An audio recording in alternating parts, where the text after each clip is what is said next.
Entonces ya me dijeron, les llamamos también glúcidos, azúcares, hidratos de carbono.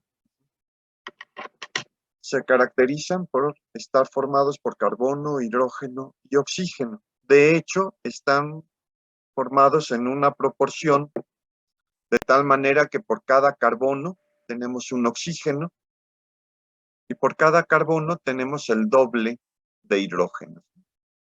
Entonces, de hecho, una manera también de escribir esta fórmula general de los carbohidratos sería como CN y entre paréntesis H2O N. Y esto da la impresión de que por cada carbono tuviéramos una molécula de agua. Y de ahí precisamente el nombre entonces de carbohidratos o hidratos de carbono. Da la impresión de que fuera un carbono hidratado, que no es exactamente así, pero es la fórmula condensada da esa impresión, ¿no? N, por supuesto, pues se refiere al número de átomos de carbonos que van a estar presentes dentro de nuestro carbohidrato. De hecho, usualmente este número N va entre 3 y 7 para los carbohidratos sencillos. Entonces, químicamente, ya me dijeron también, son polialcoholes sustituidos, ya sea con un grupo aldehído o con un grupo cetona. Entonces, podríamos decir que son polihidroxialdehídos o polihidroxicetonas, ¿no?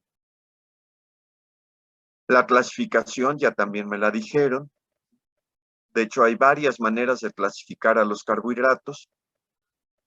Una de las formas más simples de clasificación es simplemente contando el número de átomos de carbono que constituye una molécula de carbohidrato, pensando en los carbohidratos sencillos, los que están formados por una sola cadena. Y entonces podríamos hablar de carbohidratos que están formados por 3 carbonos, que les llamaríamos triosas. Si están formados por 4 carbonos, les llamaríamos tetrosas. Si estuvieran formados por 5, serían pentosas. Si están formados por 6, serían hexosas, ¿no? Entonces, lo que quiero que vean es que por cada carbono hay un alcohol, excepto en uno de los carbonos. Entonces, en uno de esos carbonos vamos a poder encontrar, en lugar del grupo alcohol, un grupo aldehído o un grupo cetona. Aldehído o cetona. Y en todos igual, aldehído o cetona, según sea el caso. Y el resto de los carbonos tendrán cada uno de ellos un OH. Y después simplemente completamos con hidrógenos, de tal manera que cada carbono siempre tenga 4 enlaces covalentes. Entonces, si tuvieran la ociosidad de contar cuántos átomos tenemos en cada uno de estos carbohidratos, podrán ver que por cada carbono hay un oxígeno y por cada carbono también hay 2 hidrógenos. Entonces la fórmula general se cumple para todos los carbohidratos.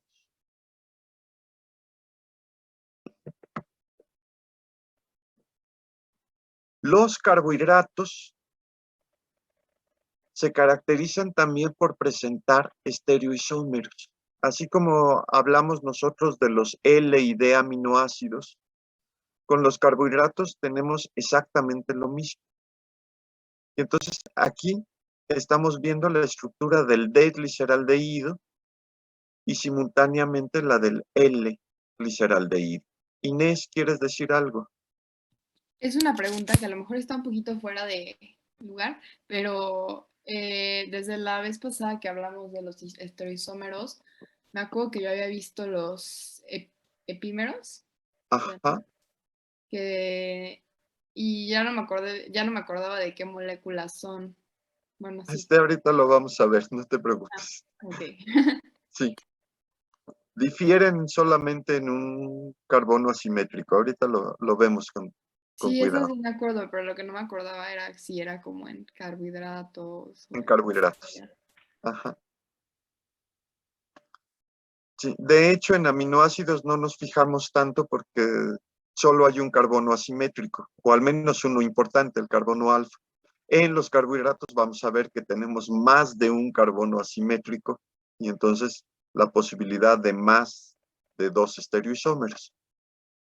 Entonces, ojo, así como en los aminoácidos nos íbamos a fijar entonces en la orientación en los aminoácidos era la orientación del grupo amino, aquí nos fijaremos en la orientación del grupo alcohol.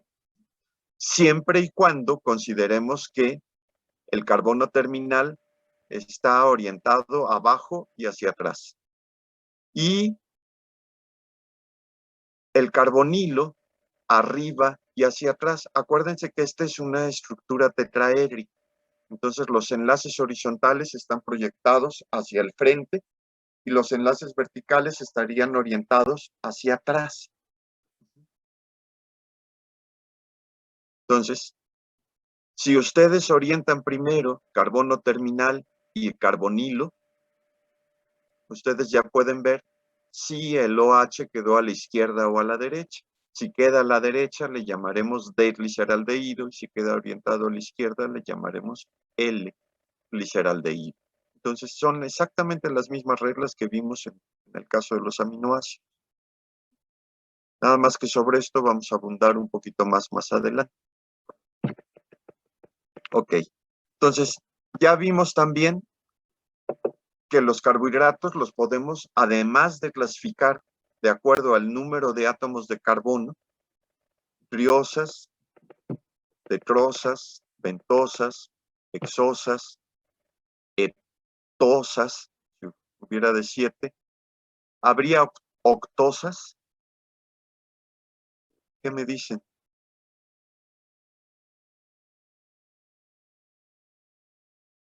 ¿Qué sería una octosa? En teoría se habría, ¿no? Digamos que químicamente podría haber, efectivamente. En la naturaleza, la verdad es que hasta heptosas es donde llegamos. Los carbohidratos de mayor número de átomos de carbono son de 7. Los carbohidratos sencillos. Por supuesto que puede haber estructuras más complejas. Ok, entonces solo entre 3 y 7, no se les olvide. Ahora, podemos también clasificarlos de acuerdo al grupo funcional que poseen. Entonces, el único grupo funcional diferente que tienen, pues es el aldehído o la cetona. Algunos carbohidratos tendrán aldehído, como la glucosa, por ejemplo, y otros tendrán cetona, la fructosa, por ejemplo. A los que tienen grupo aldehído, ya me dijeron, ¿cómo les llamamos? Leído. Aldosas. Aldosas. Y entonces aquí tendríamos algunos ejemplos de aldosas. En todos ellos pueden ver que hay un aldehído en el carbono número 1. Entonces, en gliceraldehído sería un ejemplo de una aldosa. Podríamos decir que es una aldotriosa. La eritrosa es otro ejemplo de una aldosa. Y la treosa, que está aquí también puesta, también sería un ejemplo de una aldosa. De 5 carbonos también podemos tener, por ejemplo, ribosa, que ya la hemos estado viendo en la estructura del ATP, en la estructura del NAD, en la estructura del FAD. Entonces, esta sería una aldosa también, tiene un grupo aldehído. Y si tuvieran un grupo cetona, ¿cómo les llamaríamos? Cetosas. Cetosas. Cetosas. Creo que, cetosas. Ajá. Y entonces podríamos tener como ejemplo la dihidroxiacetona, que tiene un grupo cetona. La eritrulosa tiene también un grupo cetona. Y si habláramos de cetosas de 5 o 6 carbonos, pues podríamos hablar, por ejemplo, de la ribulosa o de la fructosa. La fructosa es el azúcar de las frutas, por decirlo de alguna manera, de ahí viene el nombre, de donde la aislaron primero. Y pueden ver que tiene un grupo aldehído. Ahora, lo que quiero que también vayan viendo es que pusieron en color rosa algunos carbonos. ¿Qué tendrían de especial esos carbonos? ¿Qué le ven diferente? ¿O Son por qué podríamos todos decir que diferentes. son especiales? Ahmed, Porque uno de ellos, perdón, es que Ahmed levantó la mano. No es porque son anoméricos, ¿Qué quiere decir que son anoméricos? pues 4 sustituyentes diferentes. Ajá. Tienen 4 sustituyentes diferentes. Sí, exacto. Y ahora, alguien que no sea Ahmed, ¿por qué es importante que haya 4 sustituyentes diferentes?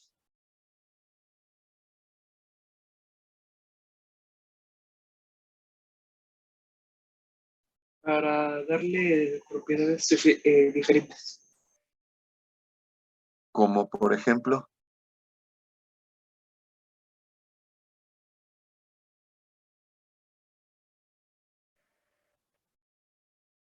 van bien, en realidad sí se lo saben.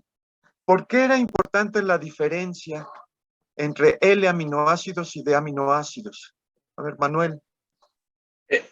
Bueno, creo que tiene que ver porque por las funciones y por las funciones de cada una de estas serían isometrías. Así vamos a tener, por ejemplo, la fructosa, galactosa eh, o glucosa teniendo diferentes funciones o participando en diferentes procesos, teniendo básicamente los mismos componentes. Ok, me contestas parcialmente. Sí, a ver. No se les olvide, las enzimas reconocen la forma de las moléculas. Entonces, si las enzimas pueden reconocer y diferenciar entre un L-aminoácido y un D-aminoácido, con los carbohidratos es exactamente igual. Roberto. Sí, pues yo creo que sería más por la estructura, o sea, ayudan a esta estructura y más en los isómeros, digamos, manteniendo, por ejemplo, ya cuando se vuelven cíclicos estos carbohidratos, pues va a mantener su estructura y gracias a las diferencias de sus grupos funcionales, pues ahora sí que van a permitir la especificidad, digamos, poder diferenciarlos entre sus estereoisómeros. Ajá, pero entonces, ojo, no es tanto los grupos funcionales, sino la orientación en el espacio Sí, de de los los grupos carbonos. funcionales. Ajá. Ujú. Nuestras enzimas reconocen esa orientación y entonces son capaces de distinguir de si un OH está a la derecha o está a la izquierda. Y eso lo convierte en un carbohidrato diferente. Y eso hace que una enzima sí puede usarlo y otra enzima no. Entonces, esas diferencias en la orientación son importantes para nuestras células. Y por eso entonces necesitamos considerarlas. Y aquí sí, el problema es que, por ejemplo, en este carbohidrato de 4 carbonos, tenemos 2 carbonos asimétricos o anoméricos, como me dijeron. Y eso quiere decir que entonces podríamos tener 2 posibles estereoisómeros para este carbono y otros 2 posibles estereoisómeros para el otro carbono. En el caso de la glucosa, que es el carbohidrato tal vez más abundante, primero que nada, ¿cuántos carbonos asimétricos tenemos? Es Ixosa. 4. 4. Y ahora la pregunta sería, ¿cuántos posibles estereoisómeros podríamos tener? 16. 16. ¿Por qué? Carla, termina el argumento. Pues porque es conforme podemos ir cambiando de izquierda a derecha el grupo alcohol y pues la verdad yo lo relacioné porque era 4 por 4, 16. Casi. Sí, a ver, tenemos dos posibles estereoisómeros para el primer. A ver, Catherine. No antes sé de- si, bueno, creo que también se relaciona con lo mismo de que como puede tener 4 sustituyentes diferentes cada carbono, y como son 4 serían 16, ¿no? Porque cada uno de ellos puede ir cambiando. Ok, entonces, a ver, ayúdame a hacer las cuentas. Entonces, para el primer carbono, tenemos dos posibles estereoisómeros. Para el segundo carbono, ¿qué pasa? Pues también, ¿no? Podríamos... También tenemos dos posibles, porque puede estar a la derecha o a la izquierda. Eso quiere decir que tendríamos 2 por 2, 4. Para el tercer carbono, ¿cuántos estereoisómeros podríamos tener? Igual otros 2. Otros 2. Entonces serían 2 por 2, 4. Y por cada uno de esos 4, otros 2, 8. Y para el cuarto carbono asimétrico serían 2 por 2 por 2 por 2.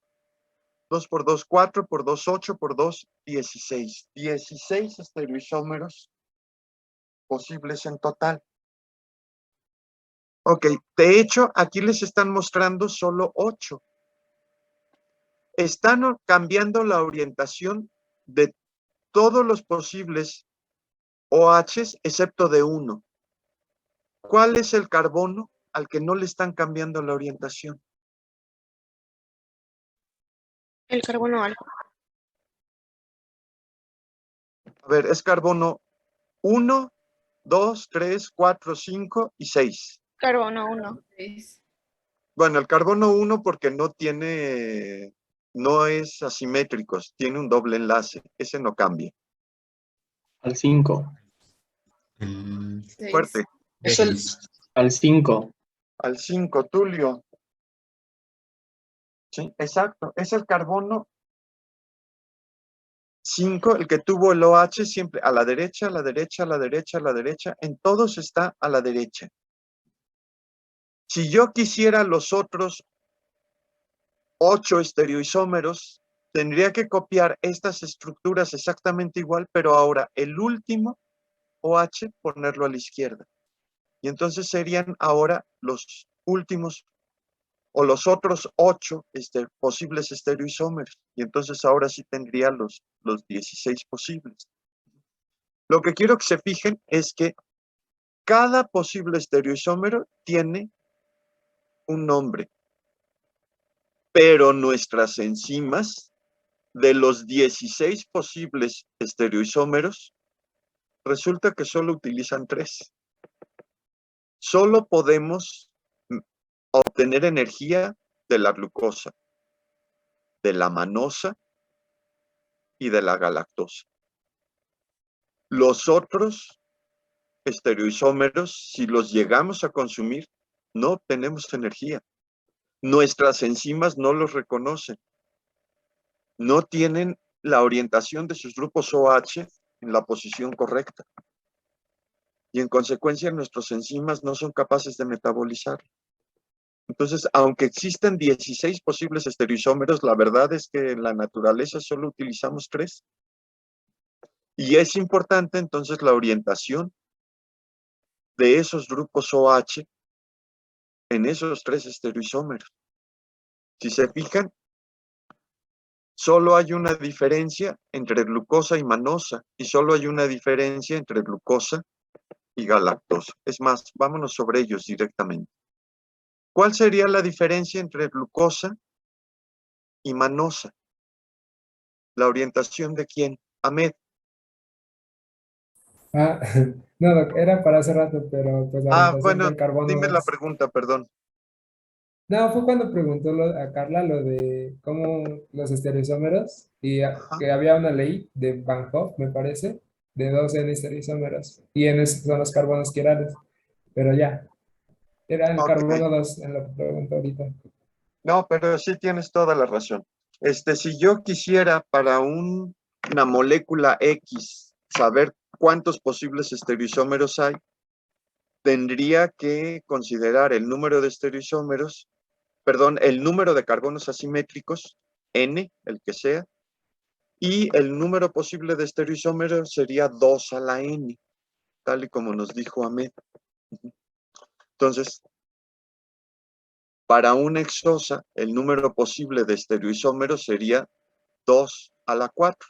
Y 2 a la 4, pues es 16.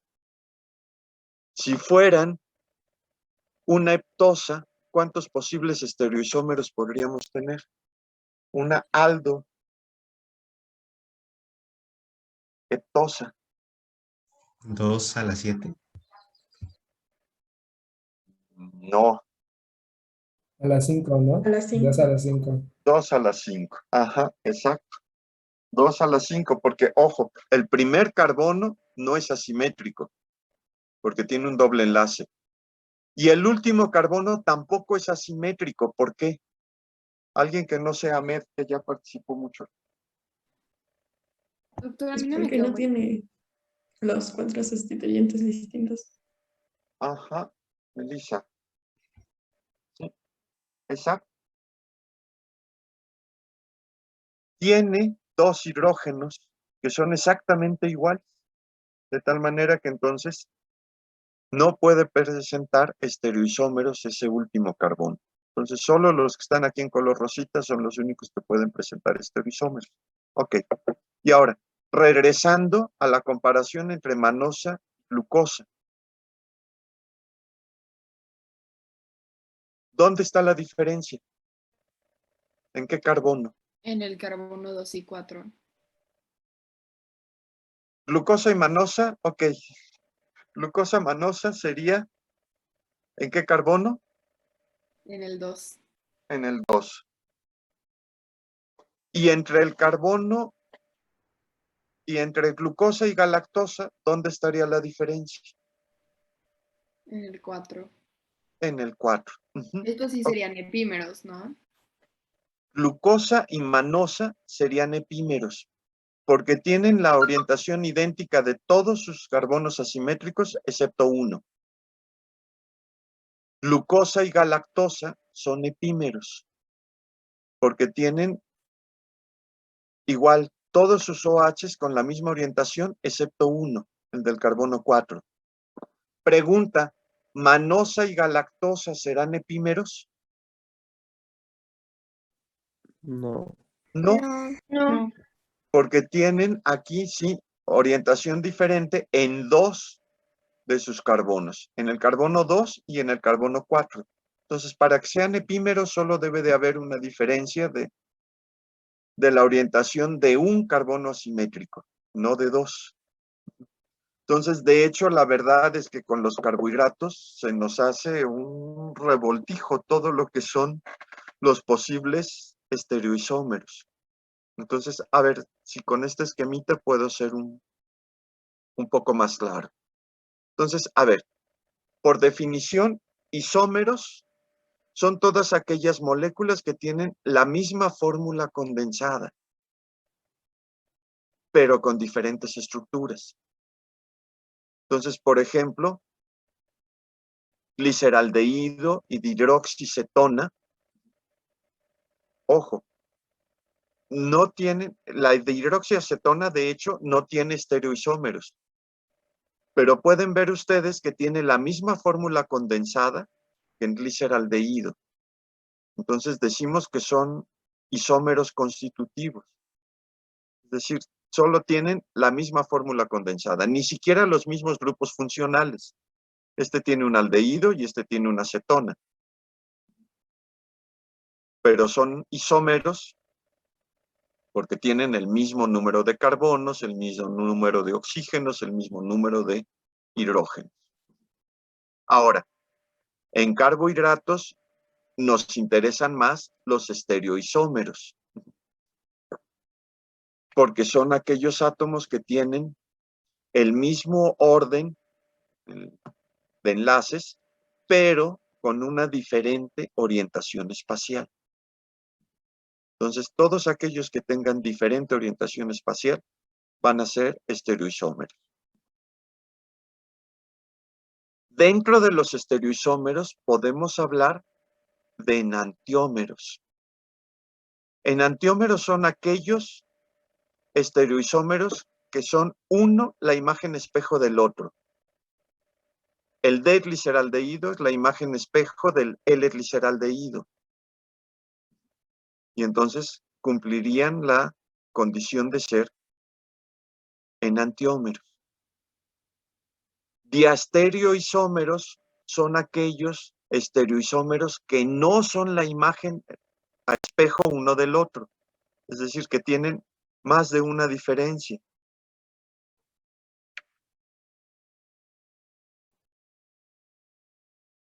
Podemos hablar, además, de los epímeros, que ya los mencionamos, donde solo tienen una diferencia de un carbono asimétrico. Y tenemos una posible complicación más. Resulta que los carbohidratos no siempre están en una estructura lineal.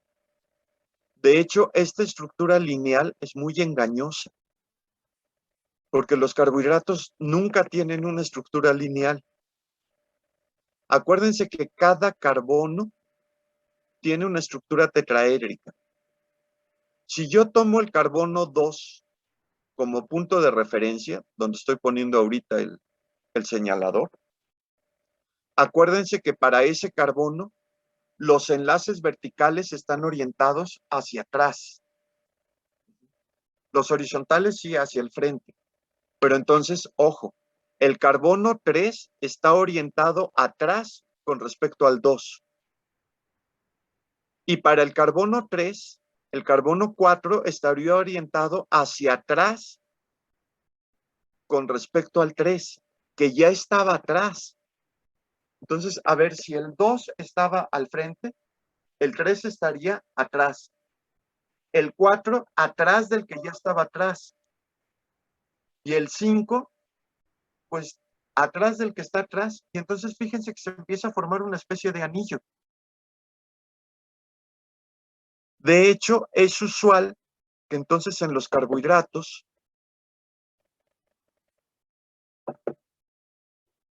lo que yo tenga es que si lo veo de lado, decíamos, el carbono 2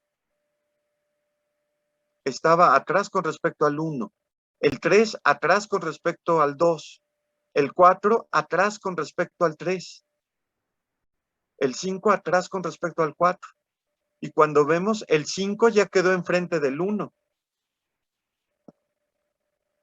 El grupo aldehído del carbono 1 entonces queda muy próximo del OH del carbono 5. Y cuando eso ocurre, no hay manera de evitar la reacción espontánea entre el aldehído del carbono 1 y el OH del carbono 5. Y entonces, lo que tenemos es que el oxígeno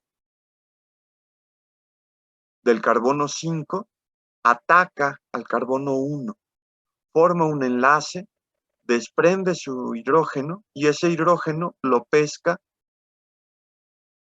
el oxígeno que tenía doble enlace. Y entonces ahora ese carbonilo se convierte en OH. Y cuando se convierte en OH, quiero que se fijen, el carbono 1, ¿cuántos sustituyentes diferentes tiene? 4. 4. Y se convierte en un carbono asimétrico. Y ahora resulta que entonces el OH puede estar orientado hacia abajo o hacia arriba. Y entonces tenemos un posible estereoisómero más a los que ya tenían la glucosa, cuando se forma esa estructura cíclica. Y entonces ahora podemos hablar de alfa D glucosa o beta D glucosa. Es más, como es un anillo de 6, se parece a un compuesto químico que le llaman pirano. Ahorita les muestro una estructura de pirano y van a ver la similitud. Pero entonces, como se parece al anillo de 6 del pirano, pues decimos que es alfa D glucopiranoso, porque podría haberse formado un anillo no de 6, átomos, sino solo de 5 átomos. Pero aquí tenemos el de 6, que es el que se forma de manera más frecuente y espontánea. Entonces, el caso es que podemos tener un posible estereoisómero más. Y este es el que mencionábamos entonces como otro tipo de isómeros. A esos les llamamos anómeros. Y son los que se forman cuando el anillo de un monosacárido se cierra.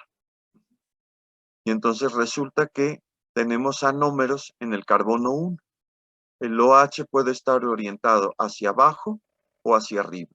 Si está orientado hacia abajo, decimos que es alfa de glucosa. Y si está orientado hacia arriba, decimos que es beta.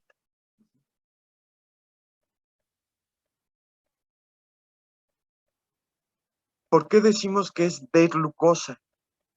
Me faltó mostrarles, enfatizarles algo más. Aquí decíamos, tenemos los 8 posibles estereoisómeros de lo que llamamos la serie D. La serie D se caracteriza porque en el último carbono asimétrico, el OH está a la derecha. Entonces, esta es la D-alosa, la D-altrosa, la D-glucosa, la D-manosa. Si este OH del último carbono asimétrico estuviera a la izquierda, sería la L-glucosa, o la L-manosa, o la L-galactosa, o la L de cada uno de los otros posibles estereoisómeros. Entonces, la D se está refiriendo al último carbono asimétrico, donde estamos indicando que el OH estaría orientado a la derecha. Entonces, además, resulta que nosotros solo utilizamos los estereoisómeros D, porque el OH del último carbono asimétrico está orientado a la derecha. Entonces, no utilizamos L-glucosa, no utilizamos L-manosa, no utilizamos L-galactosa. Solo los de la serie D.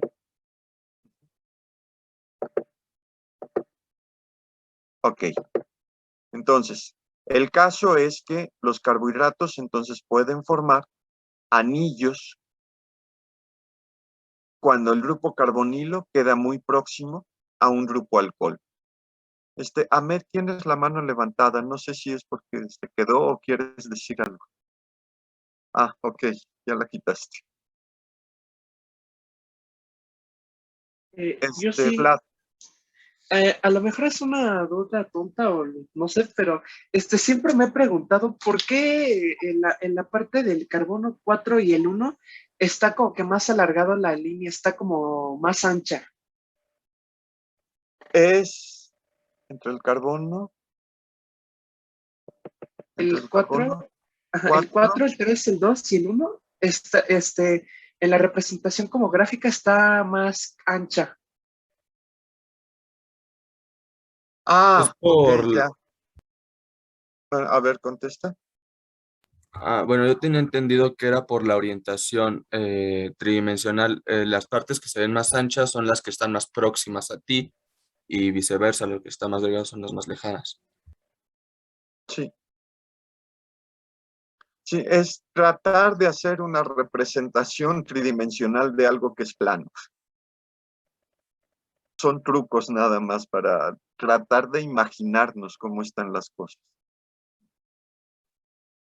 Nada más, sí. De hecho, aquí no está puesto así como una línea más gruesa. Tendría que ser entre el carbono 2 y el carbono 3. Donde tendría que estar más grueso. Ok, entonces, y a ver, nunca hay preguntas que sean tontas, ¿eh? Lo que sí podría ocurrir y que sí sería tonto es que se queden con las dudas. Entonces, yo creo que es preferible externarlas. Ok. Gracias.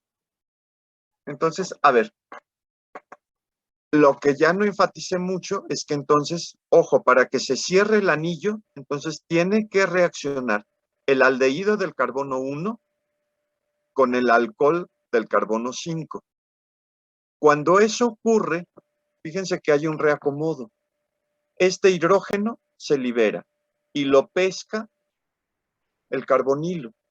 El carbonilo se convierte en un OH. Y entonces ahora nos queda, daría la impresión de que tuviéramos un éter. En realidad, todo esto, los químicos le llaman hemiacetal. Y un hemiacetal siempre es el resultado de la reacción entre un grupo aldehído y un grupo alcohol. Y de hecho, este hemiacetal, si reaccionara con otro grupo alcohol de otra molécula, sería a través de este OH que se nos acaba de formar. Aquí sí se liberaría una molécula de agua, no quedaría de otra. Y se nos formaría ahora lo que los químicos llaman un acetal. La verdad es que en los carbohidratos, al menos en los carbohidratos naturales, no se forman acetales, pero sí se forman hemiacetales. Y se forman también lo que llaman los químicos hemicetales. Un hemicetal se forma cuando reacciona una cetona, en lugar de un aldehído, con un grupo alcohol. Pero la idea al final es la misma.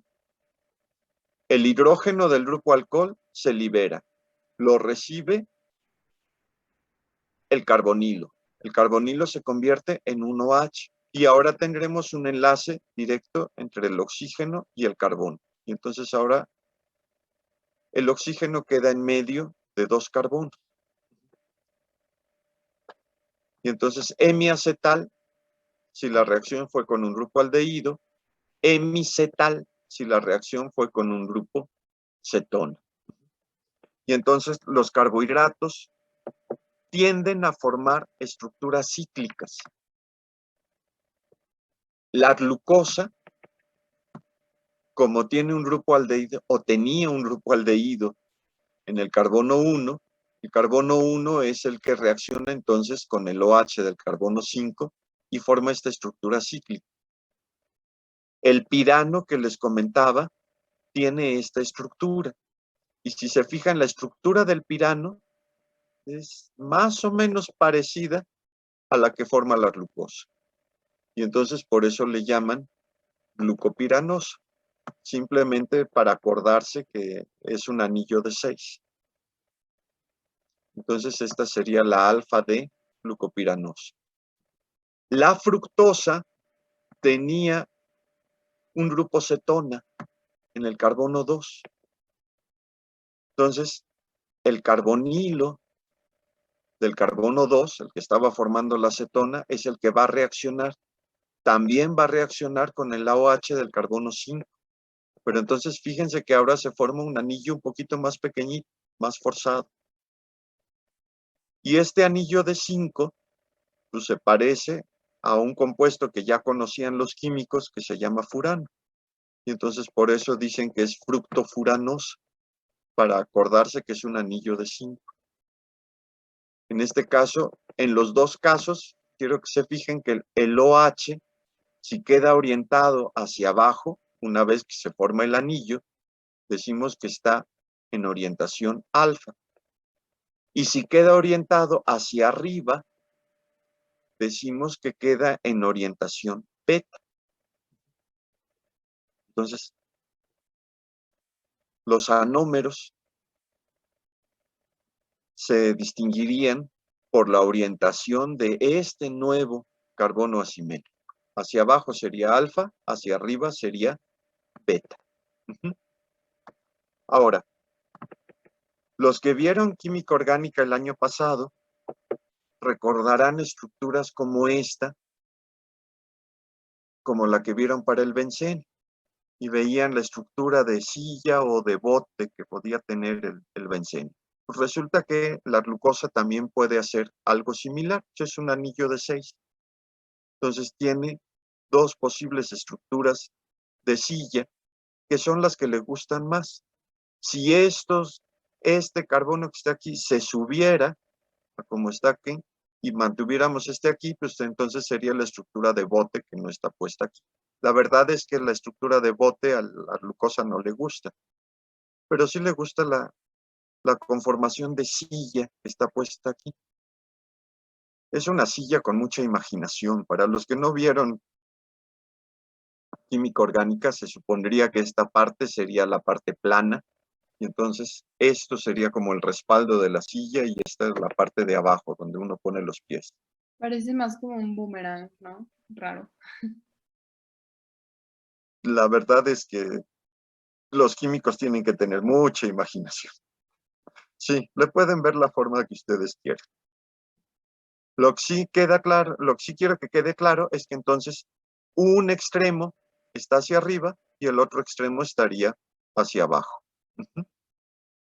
Pensando que la parte central sería la que estaría más o menos plana. Aquí sí se ve el enlace que está más cerca de ustedes, es el que está engrosado, que nos comentaba Vlad.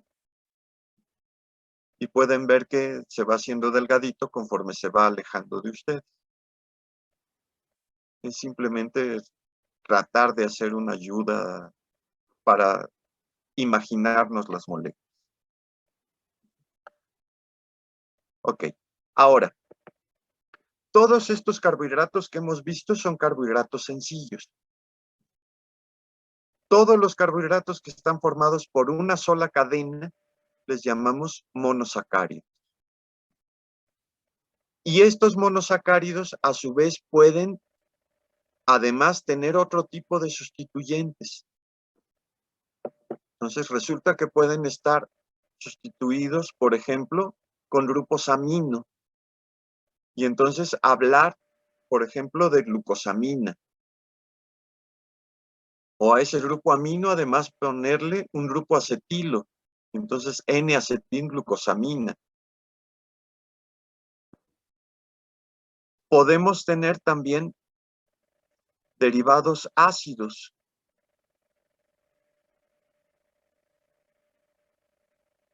Fíjense que está...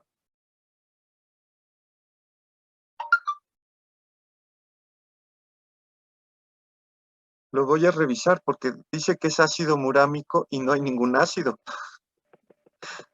Voy a revisar la estructura. Tendría que tener un grupo carboxilo. Tendría que ser como estos de acá, por ejemplo. El glucuronato tiene un grupo carboxilo. El gluconato tiene un grupo carboxilo, en este caso en el carbono 1. El glucuronato en el carbono 6. Y el gluconato también puede formar un anillo y entonces formar una gluconolactona. Y a partir de aquí, si lo seguimos modificando, lo podemos convertir en vitamina C o en ácido ascórbico. Pero, doctor, sí lo tiene, ¿no? Es que ahí al lado dice que R es... Ok, el grupo carboxilo. Sí, sí, hay perdón. una cosita en roja. Sí, ya. Es que yo lo veo muy chiquito, entonces no lo alcanzo a ver. Gracias. Sí, efectivamente ahí está. No lo alcanzaron a poner. Entonces podemos tener derivados de la glucosa o también de la galactosa o de la manosa. O podemos tener desoxiazúcares. Desoxi quiere decir que perdieron uno de sus grupos alcohol. Y entonces, por ejemplo, la fucosa ya no tiene un OH, sino tiene solo un CH3. Entonces, la verdad es que podemos tener diferentes sustituyentes. Rodrigo. Tengo una duda pequeña. En el caso de la gluconolactona, el gamma es debido a que no hay ningún OH dirigido hacia la parte superior o inferior de la molécula en la unión de esos carbonos, ya después Ajá. de su formación. Sí, en este caso, ojo, como no tenemos, sigue habiendo aquí un doble enlace, lo que vamos a tener es que ya no hay 4 sustituyentes, entonces por eso no hablamos ni alfa ni de beta. Vale, ¿Quién gracias. ¿de qué? ¿Quién se había dado cuenta que el ácido murámico sí tiene un grupo carboxilo? Yo, doctor. Ah, ok. Bolaños, yo creo que vale como participación. Gracias. Entonces, a ver.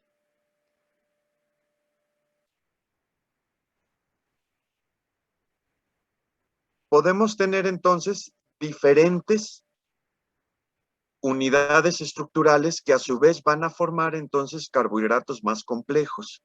Estos carbohidratos más complejos se van a unir entre sí, como ya nos dijo Inés, a través de enlaces glucosídicos.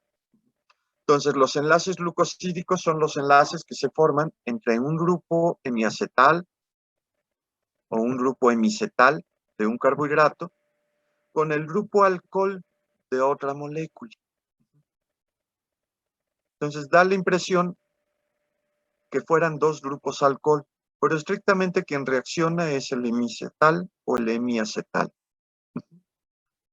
Y entonces, por ejemplo, la glucosa se puede unir a otra molécula de glucosa. Este hemiacetal de aquí, con su OH, puede reaccionar con el grupo alcohol de otro carbohidrato. Este OH sería el del carbono 1, 2, 3, 4. Cuando reaccionan entre sí, ojo, se libera una molécula de agua. Todo lo que está aquí en rosita, como si se desprendiera. Y ahora este oxígeno de aquí va a quedar formando un puente entre las dos cadenas de carbono. Y entonces este monosacárido se uniría a este otro monosacárido. Y entonces tendríamos ahora un carbohidrato formado por dos monosacáridos. De hecho, este explícitamente le llamamos maltosa. Y está formado por la unión de dos glucosas, formando un enlace glucosídico, ojo, entre el carbono 1 y el 4. Y entonces decimos que es un enlace 1,4. Y como además está en orientación, su OH estaba en orientación hacia abajo, decimos que es orientación alfa. Entonces es un enlace glucosídico alfa 1,4. ¿Entre quién? Entre una glucopiranosa y otra glucopiranosa. Entonces la maltosa sería un carbohidrato formado por dos monosacáridos. ¿Cómo le llamaríamos a este carbohidrato?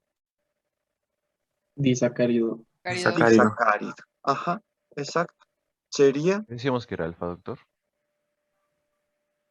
es alfa porque el enlace glucosídico que se formó desde el carbono 1 tiene su OH en orientación alfa.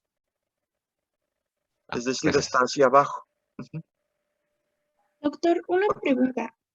Sigo sin entender qué significaba hemiacetal o hemicetal. No, no los ubico aquí. O sea, sé que tienen las flechitas, pero no sé la diferencia.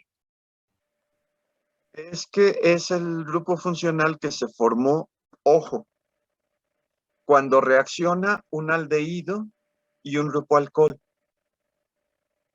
Ujú. Entonces, cuando reacciona un aldehído con un grupo alcohol, decíamos, el carbonilo se convierte en un OH. El hidrógeno de este grupo alcohol lo captura el carbonilo y ahora el oxígeno queda formando un enlace con el carbono. Ahora déjame regresar a donde formamos el anillo. Cuando se forma este anillo en la glucosa, tenemos un aldehído en el carbono 1 y tenemos un alcohol en el carbono 5. Entonces, este hidrógeno lo pesca el carbonilo, se convierte en OH. Y ahora este oxígeno forma un enlace con el carbono. Entonces, todo esto de aquí, que ya no, creo que lo puedo anotar.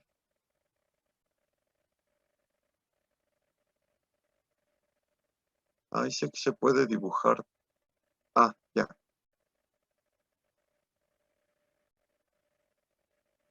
Creo que es así. Ajá. No sé dibujar.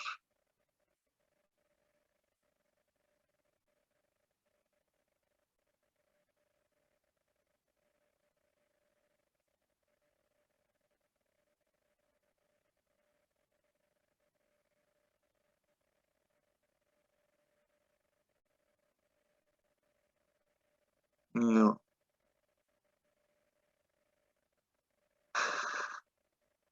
Perdón por no, debí de haberlo marcado con anticipación.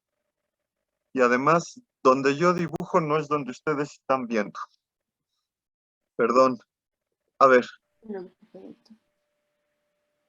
me regreso al señalador.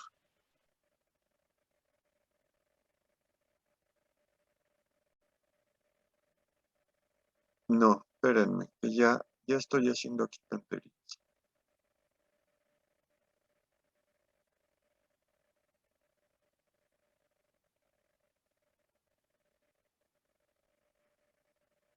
Déjenme borrar lo que traté de anotar.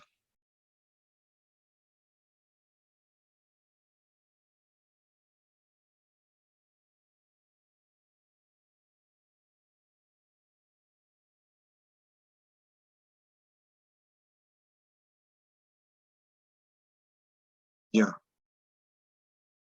Ahora déjenme que aparezca el señalador.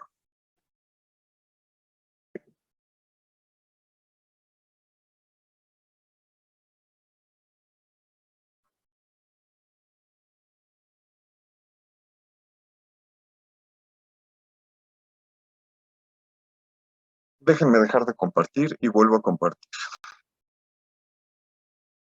Perdón, traté de hacer un truco que no ensayé. No se preocupe, sí vamos aprendiendo. Bueno, pero se supone que yo tendría que haberlo hecho desde antes.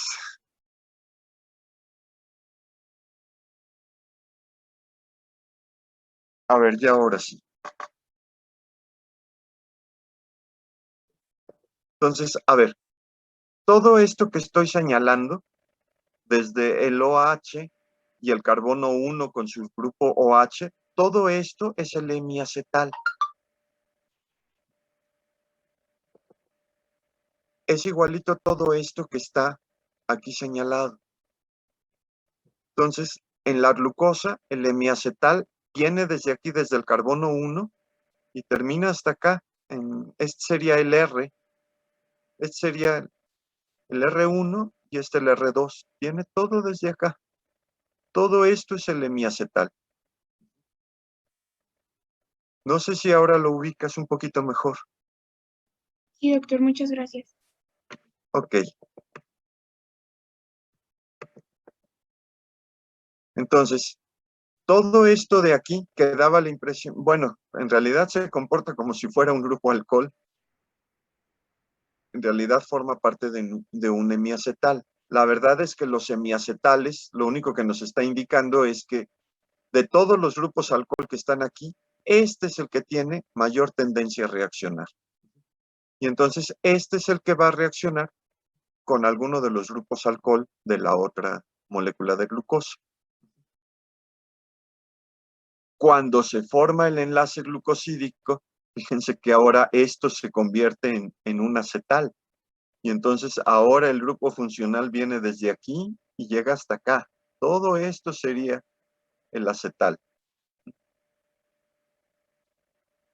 La verdad es que si ustedes me dicen que dos grupos alcohol reaccionaron y formaron un enlace glucosídico, pues lo voy a considerar como correcto también.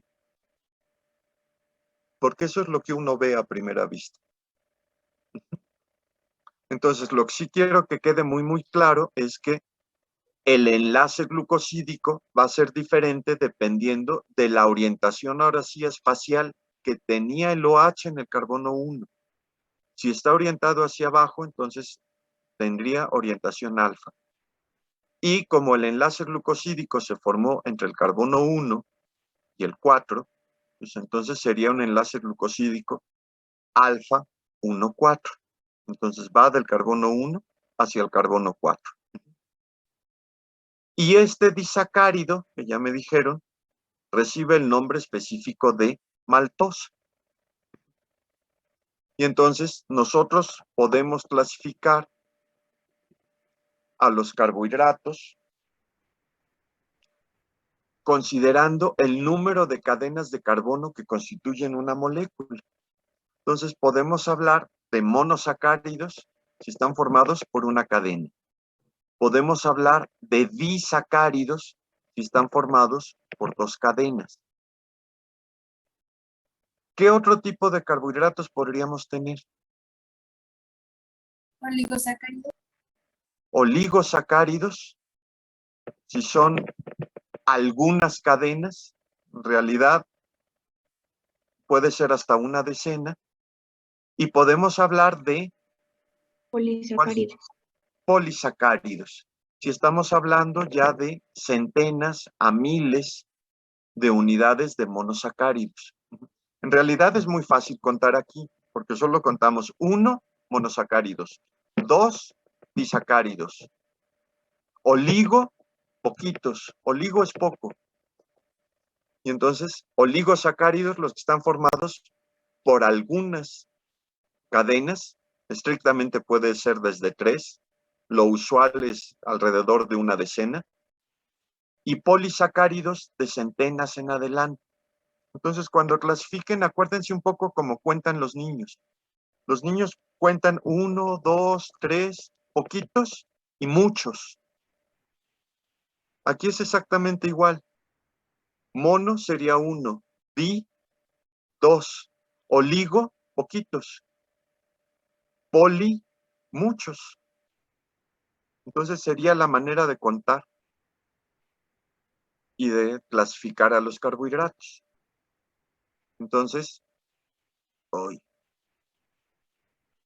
La maltosa pues, sería un ejemplo de un disacárido y su enlace glucosídico sería de tipo alfa 1,4. Podríamos tener, por ejemplo, la celobiosa. ¿Cuál sería la diferencia entre maltosa y celobiosa? ¿Sí la pueden ver? Era beta, bueno, es beta, ¿no? Beta de gluco. La orientación es beta 1,4. Ajá. En lugar de estar el OH del carbono 1 hacia abajo, ahora está hacia arriba.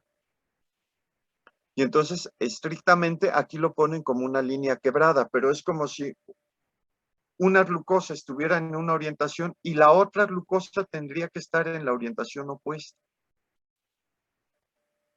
Esta diferencia trivial de un enlace glucosídico alfa 1,4 a un enlace glucosídico beta 1,4, resulta que es toda la diferencia del mundo.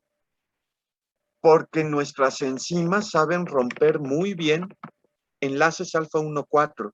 Enlaces glucosídicos alfa 1,4 los rompen, pero de inmediato. Pero si les ponemos un enlace beta 1,4, ya no lo rompen. Resulta que esa molécula ya no la podemos metabolizar. De hecho, el único enlace beta 1,4 que podemos romper es el de la lactosa. La lactosa está formada por una galactosa y una glucosa. Y tenemos una enzima especial para ello, la lactasa. Pero la lactasa es la única enzima que sabe romper un enlace beta 1,4 y solo el de la lactosa.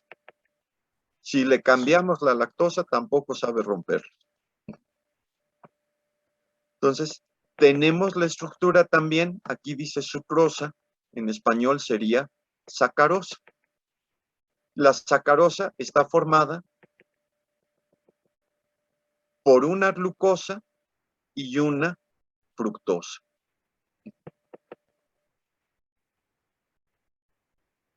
Entonces, pueden ver ustedes, en este caso también es un enlace alfa, en este caso alfa 1,2, porque es entre el carbono 1 y el carbono 2. ¿Dónde encontramos sacarosa? Es más, El azúcar. el El azúcar. azúcar de mesa.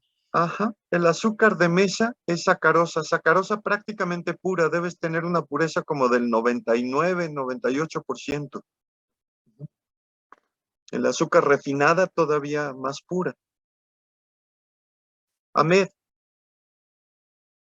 Sí, me puede preguntarte rápido. A ver, puede ser que en el carbono 4 el OH esté hacia arriba y en el carbono 1 también esté hacia arriba el OH, o sea que sea beta el primero y en la segunda molécula que en el carbono 4, en el caso de las hexosas, pues esté hacia arriba. ¿O en la naturaleza se puede dar eso? No sé si me expliqué. Sí, bueno, en este enlace beta 1,4, por ejemplo, de la lactosa, te pusieron el OH en orientación beta y el enlace glucosídico es beta. Sí, Ajá. es el ejemplo que pides. No, pero por ejemplo, ahí donde señala en el carbono 4, puede ser que el OH esté arriba. Ah, de aquí. Ajá. Es que no he visto cosas así. Me surgió la duda. Sí, pero entonces no sería glucosa, sino sería el otro, sería galactosa. Y sí se puede. Ah, ok. Teóricamente sí. Solo que en este caso tendrías que poner la molécula como si estuviera al revés. O en este caso iría hacia arriba y después simplemente baja. Sí podría ser. Ok, Doc, muchas gracias. No, ¿de qué? Ujú. Entonces, otro disacárido que también encontramos en la naturaleza es la trealosa. La trealosa, en este caso, sería un enlace glucosídico alfa 1,1. Entonces, el enlace glucosídico va del carbono 1 al carbono 1 del otro carbohidrato. Doctor, una pregunta. Entonces, ¿nuestras enzimas no pueden degradar la celulosa? No, esa es nuestra gran tragedia. Bueno, para las plantas, esa fue su mecanismo de defensa. Ah, ok. Es por eso que, bueno, yo había escuchado que se supone que la manzana, bueno, la capita de la manzana es como la fibra, ¿no? Entonces se supone que si no la podemos degradar, es por eso que aumenta la peristalsis y es como que nos ayuda a ir al baño. ¿Sí? Sí, es fibra. Ok. Sí, ayuda a darle consistencia finalmente a la materia fecal. Sí. Manuel, Doctor, no sé qué tan confiable sea esto. Es que ayer que estaba haciendo mis apuntes, vi que la lactosa, pues básicamente, como ahí está, es una glucosa más la galactosa. La sacarosa es una fructosa más una glucosa. Y es que me salió duda con la tercera, que es eh, trealosa, me trealosa. dijo. Ajá. ¿En español está bien decirle maltosa también? No, ¿O es otra cosa? maltosa es con beta 1,4, con alfa 1,4. Fue la Ah, primera que ok. les mostré. Esta de aquí sería la maltosa. Entonces, lo que quiero que veas, aquí el enlace glucosídico es entre el carbono 1 y el 4. Ajá, El carbono 1 del otro está aquí libre. En la trealosa es el carbono 1 con el carbono 1. sí, Entonces, trealosa, ok. Pero el sí es entre enlace, dos glucosas, ¿verdad? sí, es entre dos glucosas. Ajá. La Gracias, doctor. trealosa lo producen, por ejemplo, los hongos como un protector osmótico. Ok. Estos hongos que pueden crecer en la mermelada se defienden del efecto osmótico produciendo trealosa. Ujú. Ok, Gracias, doctor. no, ¿de qué? Entonces, estos serían ejemplos de disacáridos, ¿no? Ahora, están aquí escritos como si fueran estructuras planas, pero la verdad es que no son estructuras planas. Acuérdense que son anillos y estos anillos, a su vez, se pueden plegar entre ellos. De hecho, pueden formar entre cada uno de los anillos puentes de hidrógeno. Entonces, lo usual es que sea una estructura literalmente en 3 dimensiones.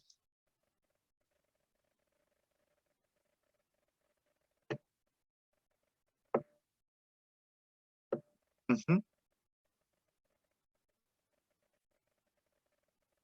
Ok, ahora, los oligosacáridos van a estar formados, decíamos, por más de 2 unidades de monosacáridos. Entonces, usualmente son varias, desde una decena a varias decenas. Entonces, aquí tendríamos posibles ejemplos de oligosacáridos. Cada simbolito estaría representando un monosacárido. Entonces, pueden ver aquí, en esta guía, el circulito verde representa unidades de manosa, los cuadritos N-acetilglucosamina. Este triangulito de color rosa sería una fucosa. Los rombos morados serían ácido siálico. Y estos serían entonces ejemplos de oligosacáridos. ¿Dónde vamos a encontrar preferentemente los oligosacáridos? ¿En qué parte de la La célula? membrana celular. En la membrana celular. Y específicamente en la cara externa de la membrana celular, recubriendo a las células, por fuera de las células. Y entonces, de hecho, estos oligosacáridos son los que van a dar especificidad a los diferentes tipos celulares. Cada célula va a tener diferentes oligosacáridos. Y pueden ver que puede haber una gran variedad de posibles oligosacáridos, simplemente porque podemos tener muchas unidades diferentes y porque además podemos tener muchos posibles distintos enlaces glucosídicos. Entonces, aquí sí la diversidad estructural de los carbohidratos puede ser muy grande. Si ya en las proteínas era complicado y solo tenemos enlaces peptídicos todos del mismo tipo, pues aquí la diversidad de enlaces glucosídicos, la diversidad de unidades estructurales hace que la química de los carbohidratos sea realmente complicada. Y lo que sí también quiero que vean entonces es que la diversidad que pueden presentar las cubiertas de oligosacáridos de los tipos celulares puede ser muy, muy diversa. Y entonces cada tipo celular puede tener una cubierta específica diferente de cualquier otro tipo celular. Los polisacáridos van a estar formados ya por centenas o miles de unidades. Y dependiendo si están formados por una sola unidad estructural, les vamos a llamar homopolisacáridos, o si están formados por más de 2 unidades estructurales en heteropolisacáridos. Y a su vez, si son lineales o están ramificados, pues también serán diferentes tipos de polisacáridos. En general, los que son lineales son los que utilizamos para formar estructuras. Y los que están ramificados suelen ser carbohidratos de almacenamiento. Para nosotros, pues serían de reserva de carbohidratos. Un ejemplo de un pedacito de un polisacárido pues sería esto que está aquí en la parte superior. Entonces tenemos aquí un enlace glucosídico, una unidad de glucosa en un enlace glucosídico alfa 1,4. Otra unidad de glucosa en un enlace glucosídico alfa 1,4. Otra unidad de glucosa en un enlace glucosídico alfa 1,4. Y así. Repitan esto como 100 o 1000 veces y esta será una cadena, en este caso de amilosa. Para formar almidón o para formar glucógeno, necesita además tener ramificaciones. Esas ramificaciones van a ser con enlaces glucosídicos alfa 1,6. Entonces, en este caso tenemos aquí una glucosa que estaría formando un enlace glucosídico entre el carbono 1 y el carbono 6. además de los enlaces alfa 1,4 que suelen tener. Entonces, de hecho, este sería el inicio de la ramificación. Y aquí tendría el carbono 4 con su OH la posibilidad de formar otro enlace glucosídico alfa 1,4 y aquí tener entonces toda una rama. Aquí habría una rama, aquí abajo vendría otra rama y alguno de estos OHs del carbono 6 daría la posibilidad de generar otra rama. Entonces, el glucógeno y el almidón se van a caracterizar por tener enlaces glucosídicos alfa 1,4 mayoritariamente con ramificaciones y enlaces glucosídicos alfa 1,6. Ahora, los enlaces alfa 1,4 hacen que las unidades de glucosa se vayan plegando una sobre la otra, que formen un ángulo. Y al formar este ángulo, permite que formen estructuras que describan espirales. Es decir, pueden ver aquí una unidad de glucosa, un enlace glucosídico. Otra unidad de glucosa y aquí un enlace glucosídico. Otra unidad de glucosa y un enlace glucosídico. Entonces, lo que quiero que vean es que se va formando una espiral, viene por el frente, pasa por atrás y vuelve a salir al frente. Esta estructura en espiral es característico de todos los carbohidratos que tienen enlaces glucosídicos alfa 1,4. Ese enlace glucosídico alfa 1,4 hace que las unidades estructurales formen un ángulo. Y en ese ángulo entonces la estructura se va plegando sobre sí misma. Va formando literalmente una espiral. Igualito como era con las hélices alfa, aquí tendríamos una espiral pero formada por unidades de carbohidratos. Nada más que en este caso tenemos además las ramificaciones, ¿no? Entonces sería una espiral un tanto complicada. Pero ojo, estos enlaces hacen que se formen entonces puentes de hidrógeno con el agua y con las mismas unidades estructurales. Se va formando entonces una estructura ramificada. ¿Cuál sería la diferencia entre almidón y glucógeno? Solo el número de ramificaciones. El glucógeno está mucho más ramificado que el almidón. El almidón tiene pocas ramificaciones, el glucógeno tiene muchas ramificaciones. Y eso, ya que veamos el metabolismo del glucógeno, vamos a ver que para nosotros tiene ventajas el que haya muchas ramificaciones. Almidón y glucógeno los podemos metabolizar igualmente. Entonces, todos los enlaces glucosídicos alfa 1,4, nuestras enzimas los rompen sin ningún problema. Los problemas los vamos a tener cuando nos enfrentamos a enlaces glucosídicos beta 1,4. En beta 1,4, lo que quiero que vean es que cuando nosotros ponemos aquí sí ya una estructura un poco más realista, lo que quiero que vean es que en este enlace glucosídico beta 1,4, las unidades de glucosa se acomodan como si fuera una línea recta. Es más, se forman puentes de hidrógeno entre una unidad y la que sigue, además del enlace glucosídico. Y entonces se forman estructuras que son lineales. De hecho, aquí tendríamos una cadena de una molécula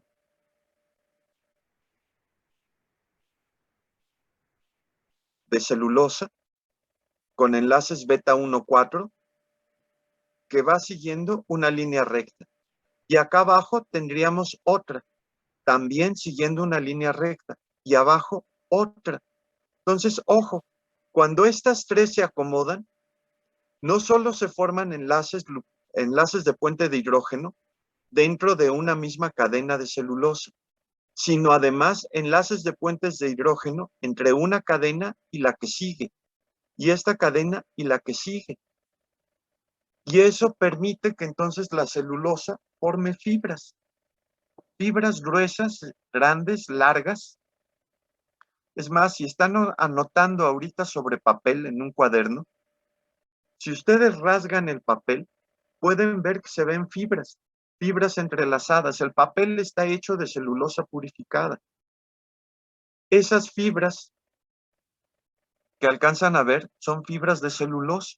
Es un polisacárido muy grande, formado por muchas cadenas de celulosa. Entonces, dado que todos los puentes de hidrógeno se están formando dentro de la misma cadena o entre cadenas, resulta que estas fibras son esencialmente insolubles en agua, porque forman puentes de hidrógeno con ella misma, no con el agua. Entonces, si ustedes ponen fibras de celulosa en agua, todas se van al fondo, se precipitan. Uno, porque son muy grandes, y otra, porque no forman puentes de hidrógeno con el agua.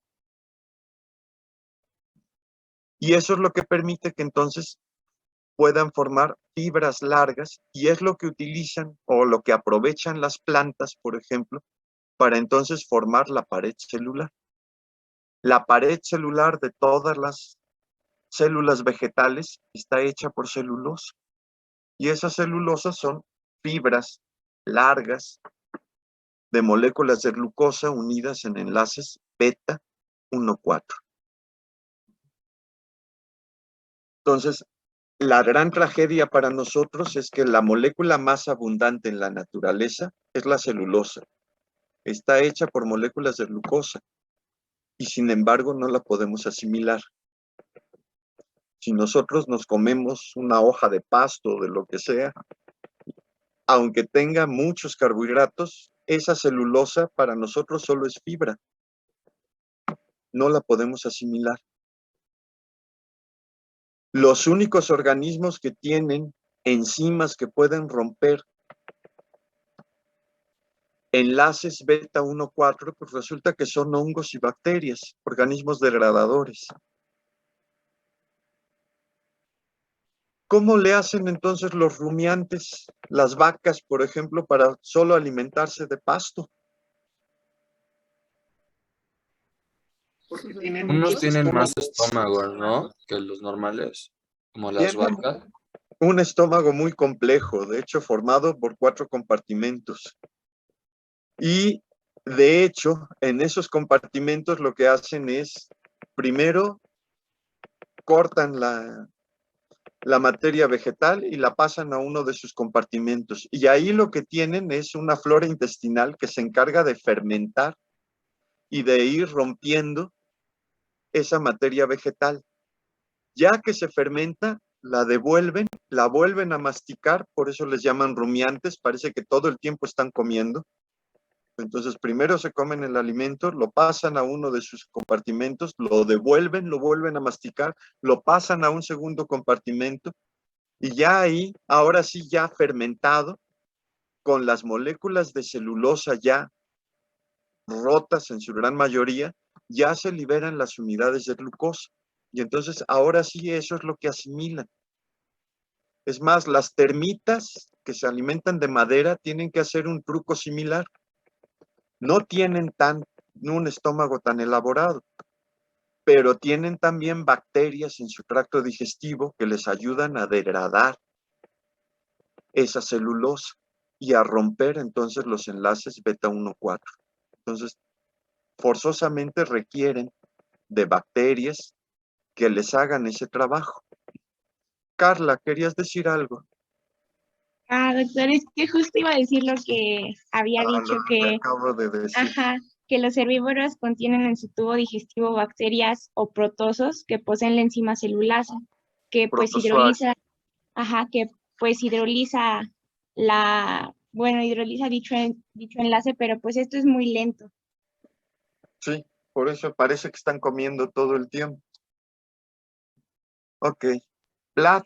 Sí, de hecho, relacionado con esto de la flora intestinal y demás, yo le iba a preguntar si a lo mejor las Escherichia coli que tenemos en el intestino podrían, por ejemplo, degradar aunque sea un poquito esta celulosa. Sí lo podrían hacer, pero la cantidad que alcanzan a degradar para nuestros fines es prácticamente nada. Entonces no nos ayudan, no pasan, nuestro estómago no está hecho para que las bacterias puedan alcanzar a fermentar. Entonces los alimentos pasan relativamente rápido y no tienen oportunidad de degradar la glucosa. Como nos dijeron, es un proceso lento.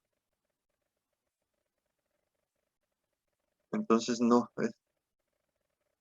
Sí, teóricamente debe de haber un poquito de degradación, seguro, pero no como para que sea una fuente nutricional. Los carbohidratos que tenemos que ingerir, la mayor parte tienen que ser como almidones. Y como nos dijeron, casi el 60% de la energía que obtenemos de toda la dieta debe de ser en forma de carbohidratos. Entonces, la gran tragedia, decíamos, para nosotros de la celulosa, pues es que esos enlaces glucosídicos alfa 1,4 no los podemos romper. Y la celulosa es la molécula más abundante de toda la naturaleza. Entonces, podría ser un alimento para nosotros si pudiéramos liberar las unidades de glucosa. Pero entonces, eso, la verdad, a menos que utilicemos biotecnología, no lo vamos a poder aprovechar. Si lo logramos, el problema de la alimentación mundial va a estar resuelto, pero mientras tanto, no. Se calcula que por cada uno de nosotros las plantas producen como 50 kilogramos de glucosa por día. Eso es mucho más de lo que podemos comer. Así que el Doctor, problema una pregunta. alimentario podría estar resuelto si usamos biotecnología, pero tampoco está tan trivial resolver el problema. Carla. Entonces los polisacáridos sí los podemos volver monosacáridos, pero los monosacáridos no los podemos volver polisacáridos. No, a ver, espérame. Si comemos almidón, es un polisacárido. Nuestras enzimas digestivas se encargan de romperlo. De hecho, desde la saliva ya tenemos amilasa, que empieza a romper los enlaces alfa 1,4. Si ustedes se comen una galleta salada y la dejan en la boca un rato largo, les va a empezar a saber dulce, porque se empiezan a liberar las unidades de glucosa. Una vez que esas unidades de glucosa se liberan, pueden ser absorbidas en el tracto digestivo. Y si nosotros esos carbohidratos llegan al hígado, el hígado es capaz de tomar esas unidades de glucosa y guardarla en forma de glucógeno. De hecho, el músculo también, solo que lo hace en menor proporción. Pero en hígado, fácil, el 10% del peso de una célula se puede almacenar en forma de un polisacárido, en glucógeno. Entonces, sí, los monosacáridos nosotros los podemos volver a convertir en polisacáridos. Pero tenemos que forzosamente pasar de polisacárido a monosacárido y después de monosacárido otra vez a polisacárido. Lo que nosotros asimilamos son las unidades estructurales, no las macromoléculas completas. ¿Sí estamos de acuerdo? Sí, es que yo leí una parte que decía sobre los alimentos que eran para los diabéticos, que pues dice que reducen los monosacáridos. Entonces pensé que era de eso de lo que estábamos hablando. No, cuando dicen que se reduzcan los monosacáridos se refieren sobre todo a los azúcares. Ahorita que hablemos de, híjole, ya no me va a dar tiempo. Ya son 9:53. Que hablemos de índice glucémico lo vamos a retomar.